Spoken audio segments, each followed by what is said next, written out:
Let's make news at 6. केंद्रीय वाणिज्य मंत्री पीयूष गोयल ने बताया है कि भारत अमेरिका के बीच बाइलेटरल ट्रेड डील पर ज्वाइंट स्टेटमेंट अगले 4 से 5 दिनों में फाइनल होकर साइन हो सकता है। ये डील का पहला ट्रांच होगा, जबकि इसका लीगल टेक्स्ट मिड मार्च तक तैयार किया जाएगा। गोयल ने कहा कि ज्वाइंट स्टेटमेंट के बाद अमेरिका भारतीय सामानों का टैरिफ घटाकर 18% कर देगा। इसके बदले भारत भी अमेरिकी इंडस्ट्रियल और कुछ एग्रीकल्चर प्रोडक्ट्स पर टैरिफ जीरो करेगा। उन्होंने साफ किया कि एग्रीकल्चर और डेयरी सेक्टर पूरी तरह से सुरक्षित रहेंगे। इस डील से एमएसएमई उद्यमियों और स्किल्ड वर्कर्स को नए अवसर मिलेंगे। सरकार का कहना है कि ये समझौता भारत अमेरिका रिश्तों को मजबूत करेगा और विकसित भारत 2047 के लक्ष्य में अहम भूमिका निभाएगा।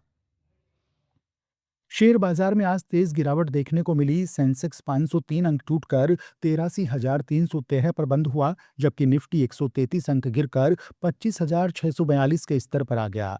आज मेटल सेक्टर के शेयरों में सबसे ज्यादा बिकवाली रही। इसके साथ ही auto, financial services, FMCG, IT, pharma, media, private bank, realty और ऑयल एंड गैस सेक्टर में भी कमजोरी दर्ज की गई। सेंसेक्स के 30 शेयरों में से 26 लाल निशान पर बंद हुए। जोमेटो, भारती एयरटेल और बीईएल के शेयरों में 2.5% तक की गिरावट देखने को मिली। ग्लोबल मार्केट का असर घरेलू बाजार पर भी दिखा।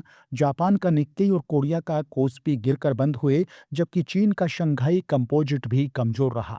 अमेरिका में डाउ जोन्स बढ़त में रहा, लेकिन नेस्डेक और S&P 500 गिरावट के साथ बंद हुए। विदेशी निवेशकों ने 4 फरवरी को 250 करोड़ रुपए के शेयर बेचे, वहीं घरेलू निवेशकों ने मामूली खरीदारी की। लगातार 2 दिन की तेजी के बाद आज 5 फरवरी को सोने चांदी की कीमतों में तेज गिरावट दर्ज की गई। एमसीएक्स वायदा बाजार में चांदी करीब 28,000 रुपए यानी कि 11% टूट गई, जिससे 1 किलो चांदी का भाव गिरकर 2,40,000 रुपए पर आ गया। वहीं सोने की कीमत भी करीब 3,000 रुपए यानी कि 2% घट गई। 10 ग्राम सोना अब 1,50,000 रुपए के आसपास कारोबार कर रहा है। India Boolean and jewellers association के मुताबिक सर्राफा बाजार में चांदी 30,230 रुपए सस्ती होकर 2,52,232 रुपए किलो पहुंच गई, जबकि 24 कैरेट सोना 3,613 रुपए गिरकर 1,53,012 रुपए प्रति 10 ग्राम हो गया। जानकारों का कहना है कि मुनाफा वसूली की वजह से बाजार में ये गिरावट देखने को मिल रही है। इससे पहले 29 जनवरी से 2 फरवरी के बीच चांदी 1,60,000 और सोना करीब 26,000 रुपए टूट चुका है। फिलहाल निवेशकों की नजर आगे के बाजार अपडेट पर बनी हुई है। आरबीआई की मॉनेटरी पॉलिसी कमेटी की बैठक 4 फरवरी से जारी है और इसके नतीजे 6 फरवरी को घोषित किए जाएंगे। सुबह 10 बजे RBI governor Sanjay Malhotra policy फैसलों की जानकारी देंगे। मनी कंट्रोल के पोल में शामिल 19 इकोनॉमिस्ट्स और मार्केट एक्सपर्ट्स में से ज्यादातर का मानना है कि इस बार रेपो रेट में कोई बदलाव नहीं होगा। गौरतलब है कि पिछले साल फरवरी से आरबीआई अब तक 125 बेसिस पॉइंट यानी कि 1.25% की कटौती कर चुका है। कोटक महिंद्रा एएमसी के सीईओ दीपक अग्रवाल के मुताबिक इन्फ्लेशन कंट्रोल में है, ग्रोथ स्थिर है और सिस्टम में सरप्लस लिक्विडिटी मौजूद है।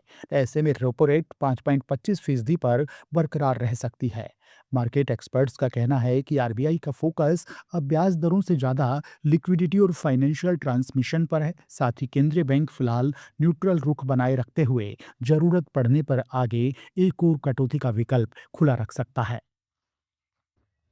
8वें वेतन आयोग को लेकर मोदी सरकार ने प्रक्रिया को आगे बढ़ाते हुए अहम प्रशासनिक फैसला लिया है। केंद्र सरकार ने वेतन आयोग के तहत डायरेक्टर पद को भरने की मंजूरी दे दी है। इस पद पर आशीष यादव की नियुक्ति प्रतिनियुक्ति के आधार पर की गई है। कार्मिक मंत्रालय के आदेश के मुताबिक आशीष यादव को तत्काल प्रभाव से कार्यभार संभालना होगा। ये पद 8वें वेतन आयोग की प्रशासनिक और नीतिगत तैयारियों में अहम भूमिका निभाएगा। बता दें कि सरकार ने जनवरी 2025 में 8वें वेतन आयोग का गठन किया था। आयोग को रिपोर्ट तैयार करने के लिए 18 महीने का वक्त दिया गया है और इसकी सिफारिशें 1 जनवरी 2026 से लागू हो सकती हैं। हाल ही में व्यय सचिव वी व्यूलनाम ने बताया कि आयोग अभी शुरुआती चरण में है, इसलिए मौजूदा बजट में इससे जुड़ा कोई प्रावधान नहीं किया गया है। फिलहाल 8वें वेतन आयोग की तैयारियां तेज हो गई हैं और अब केंद्रीय कर्मचारियों की निगाहें 2026 पर टिकी हुई हैं। आप सुन रहे थे let's mike more than radio. Follow कीजिए हमें हमारे सोशल मीडिया प्लेटफॉर्म्स पर। It's time for